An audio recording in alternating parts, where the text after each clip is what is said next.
There are movements that make no noise, don't make headlines, and don't spark roundtable discussions. But it is precisely these that, down the line, determine whether an offensive line sinks or supports a franchise quarterback. And in Houston, where the moment is one of affirmation and expectation, every new piece could be the difference between exploding or imploding. Comment, like, and subscribe. Jake Andrews. That's the name that just landed in Houston. Claimed off waivers after being released by the Patriots, the former fourth-round pick in 2023 is now trying to write a new chapter in his career. Drafted at the 107th overall position, Andrews played in 16 games as a rookie, with one start, before being placed on injured reserve even before 2024 began. In other words, it's as if his second season never happened. With experience at left guard and flashes as a center, he arrives with a clear mission: to show that he can still contribute to a line that has undergone a true reconstruction this offseason.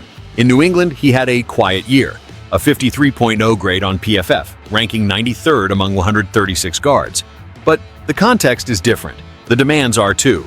The environment that Jake Andrews finds with the Texans is much more promising. The team bolstered the interior of the OL with Laken Tomlinson and Ed Ingram, a clear sign that no one has a guaranteed spot. And more, C.J. Stroud, the rising quarterback, needs protection.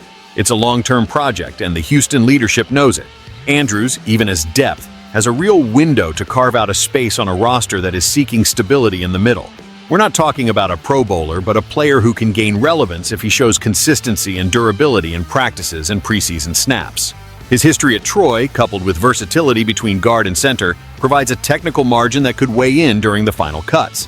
And let's face it, in a league where the offensive line decides games, depth is a luxury. Now let's be honest, Jake Andrews has no margin for error. The NFL is cruel to players who fall in their second year. He had his chance in New England, didn't take advantage, and now he needs to reinvent himself in Houston. The good news is that the Texans are willing to test pieces. The bad news is that patience will be short. If he doesn't show quick improvement, he becomes a statistic. But if he can fit in and provide stability in the interior of the line, he could be one of those signings that only gain value over time. And you, the fan, know how it is. No star shines if the line doesn't protect. So tell me, does Jake Andrews deserve a second chance as part of the Texans' reconstruction?